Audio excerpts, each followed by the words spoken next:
The Philadelphia Eagles have officially turned the page on a crucial decision that will shape the direction of their offense moving forward. After weeks of speculation, internal evaluations, and multiple interviews, the organization has settled on a new offensive coordinator. Bringing in Sean Mannion to take over the role, it is a move that signals intent, patience, and a willingness to evolve, especially from a franchise that understands how tightly offensive identity is tied to sustained success in the National Football League.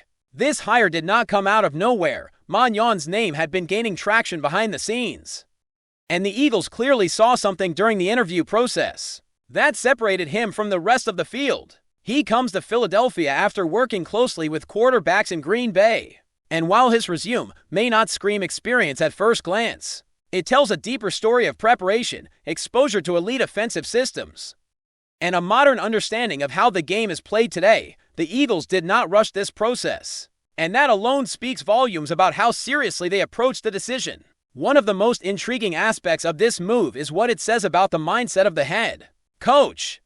This is a coach who has won a significant majority of his games, led his team to the playoffs year after year, and reached the biggest stage more than once. Coaches with that resume often double down on familiarity. Instead, what we are seeing here is openness.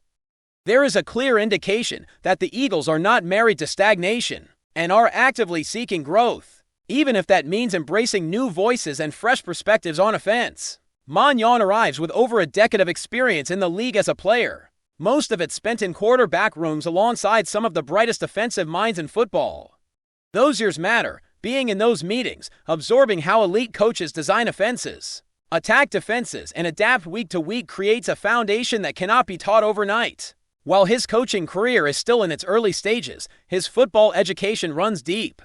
And that blend of recent playing experience and early coaching development is something teams around the league are increasingly valuing. In Green Bay, Mannion played a role in the development of a young quarterback who took meaningful steps forward, showing efficiency, poise, and command within the structure of the offense. That does not happen by accident. Quarterback growth is often the clearest reflection of coaching quality, and the Eagles clearly believe that his influence in that area can translate to their own locker room, preparing players, building confidence, and simplifying complex concepts without dumbing them down is a skill that separates good coaches from great ones.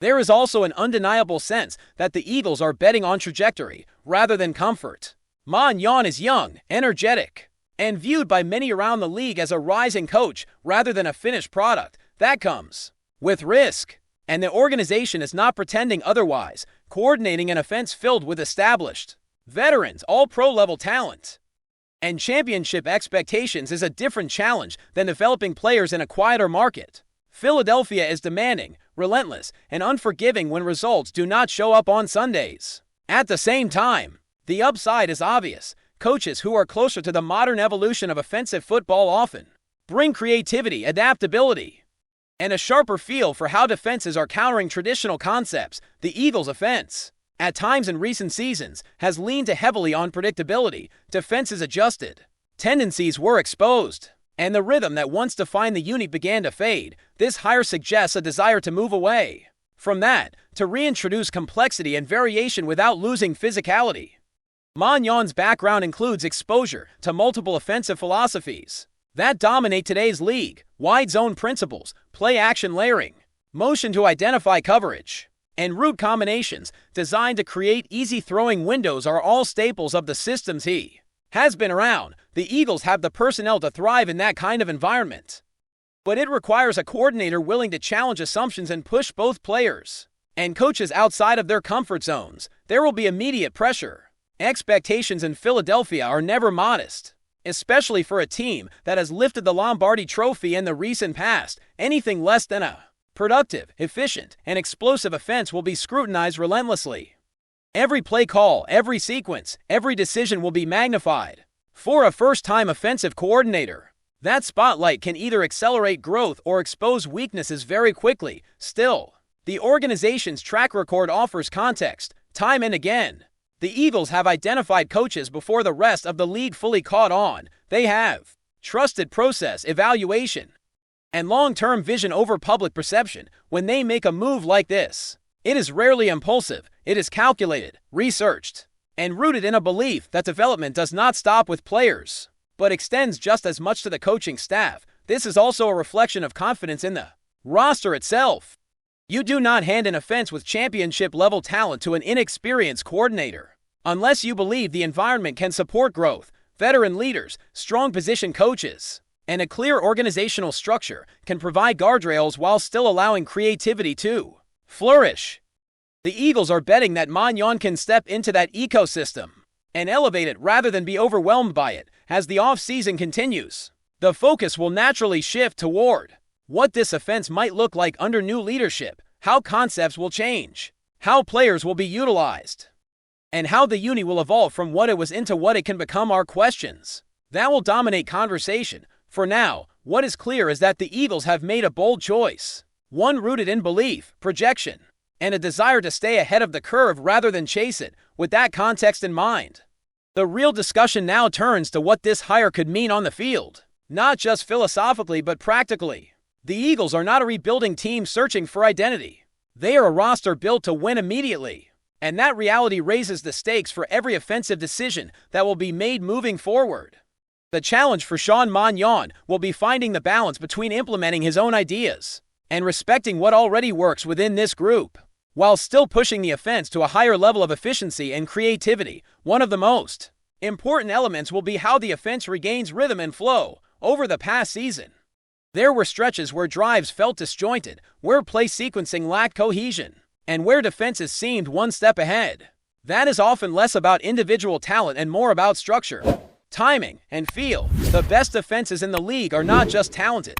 They are synchronized. They force defenses to defend every blade of grass, horizontally and vertically, while keeping quarterbacks comfortable within the pocket and on the move. This is where Magnon's background becomes especially relevant. Spending years around offensive systems that prioritize spacing, misdirection, and layered concepts can shape how a coordinator thinks about attacking opponents. The goal is not complexity for the sake of it, but clarity disguised by movement and variation. When executed well, those ideas create easier throws, clearer reads, and opportunities for playmakers to win without constantly having to beat double coverage or make contested catches.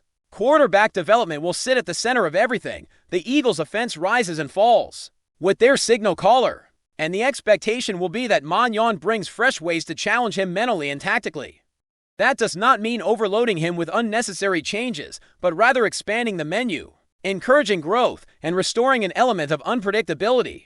Great quarterbacks thrive when they are trusted to see the field, adjust protections, and exploit defensive tendencies in real time. Another key area will be maximizing the skill position talent already in place. This roster has proven playmakers, players who can take over games when put in advantageous situations. The responsibility of the coordinator is to manufacture those advantages consistently. That can come through alignment, motion, route combinations, and play design that forces defenders into conflict. Too often, offenses rely solely on individual brilliance instead of scheme to generate separation. The modern league rewards creativity, and the Eagles cannot afford to lag behind in that area. The run game will also demand attention. Physicality has long been part of the Eagles' identity, and when the ground attack is efficient, everything else opens up. Play action becomes more dangerous, defensive fronts hesitate, and passing lanes widen. Last season showed flashes of dominance, but also stretches of inconsistency. Re-establishing a clear run identity while pairing it with complementary passing concepts will be essential if the offense is going to dictate terms rather than react. There are legitimate concerns, and they should not be ignored. Calling plays at this level is different from assisting or developing behind the scenes. The speed of the game, the pressure of in-game adjustments, and the emotional swings of a full season can test even seasoned coordinators. For someone stepping into this role for the first time, mistakes are inevitable. How quickly those mistakes are corrected and how well Magnon adapts week to week will define his early tenure. Philadelphia is not a forgiving environment, but it is an honest one. If the offense shows growth, creativity, and purpose, patience will follow. If it looks stagnant or disorganized, the noise will be loud and constant. That reality is part of the job, and anyone who accepts a coordinator role here understands what comes with it. The opportunity, however, matches the pressure. Success in this role can accelerate a career in ways few positions can. There is also the broader organizational trust factor. The Eagles have consistently shown an ability to identify coaching talent before it becomes obvious to the rest of the league. They value process, internal evaluation, and long-term vision when they make a move like this. It is rarely based on impulse or public demand. It is rooted in countless hours of discussion, film study, and philosophical alignment. That does not guarantee success, but it provides a foundation that many teams lack. Ultimately, this hire represents belief in evolution. The league does not stand still, and offenses that fail to adapt are quickly exposed. The Eagles are choosing to lean into modern ideas, younger voices, and forward-thinking concepts rather than clinging to familiarity. That choice carries risk, but it also carries the potential for significant reward. The pieces are there, the expectations are clear. What remains to be seen is how those ideas translate from meeting rooms to game days, from theory to execution, and from promise to production. That translation from theory to execution will depend heavily on communication and trust inside the building. A coordinator can draw up brilliant concepts on paper, but if players do not fully buy in or understand their roles within those designs, the offense will never reach its ceiling. Establishing that connection early will be critical, especially with veterans who have already experienced success in different systems. Clear messaging, consistent teaching, and adaptability will go a long way toward ensuring that everyone is pulling in the same direction. There is also an element of timing involved. The offseason will be Magnon's first real opportunity to install his vision, experiment with ideas, and see how players respond in a controlled environment. Training camp and preseason reps will matter more than usual, as they will offer early clues about how aggressive the shift might be and how quickly the offense can absorb change. Small details like tempo, formation diversity, and situational play calling will begin to reveal the identity this unit is trying to form. From a broader perspective, this move reflects how the Eagles view their competitive window. They are not content to simply maintain. They are actively searching for ways to stay ahead of defensive trends and prevent stagnation. Bringing in a coordinator with fresh eyes and modern influences suggests a desire to evolve before being forced to. That mindset has defined the organization's success for years, and now it places the responsibility squarely on Sean Magnon to turn opportunity into tangible results on the field. FlyEaglesFly News family, smash subscribe and hit like. Your support keeps the freshest Philadelphia Eagles updates flying in. Drop your take in the comments and let's talk birds. Shockwaves are said to be rippling through the NFC East after whispers emerged that the Eagles may have struck back at their fiercest rival by prying away a Cowboys starter. Round the league, executives and agents have been murmuring that Philadelphia, never shy about bold moves, could be positioning itself for a headline-grabbing response. After months of tension within the division, nothing is official, nothing is confirmed, but the mere possibility has already set talk radio and locker rooms buzzing, according to speculation circulating among insiders. The player in question is not a fringe name or depth piece, but a proven starter who logged significant snaps in Dallas and was viewed as part of the Cowboys' short-term plans. The idea that such a figure could cross enemy lines has fueled the narrative of a calculated revenge move, one designed as much to weaken a rival as to strengthen the Eagles' own roster. In private conversations, some suggest the front office in Philadelphia believes this is the perfect moment to capitalize on contractual uncertainty and internal reshuffling in Dallas. The rumored target would fit neatly into the Eagles' scheme, whether on defense or as a versatile offensive contributor, and sources hint that coaches are intrigued by how his skill set could be reimagined in midnight green. For Dallas, the thought of losing a starter to a divisional opponent is said to be deeply uncomfortable. Even if the organization publicly downplays the chatter, rivalry games are often decided by inches, and any perceived edge matters until pens meet paper. This remains speculation, but the symbolism alone is powerful. Moves like this tend to linger in the memory of players and fans alike, adding another layer of animosity to an already volatile rivalry. If the rumor proves true, it would be more than a transaction. It would be a statement that in the NFC East, no opportunity to one-up a rival goes unnoticed. That's a wrap from FlyEaglesFly News. If you want the fastest Eagles updates, subscribe, drop a like, and turn on the bell. Sound off in the comments. Let's talk birds.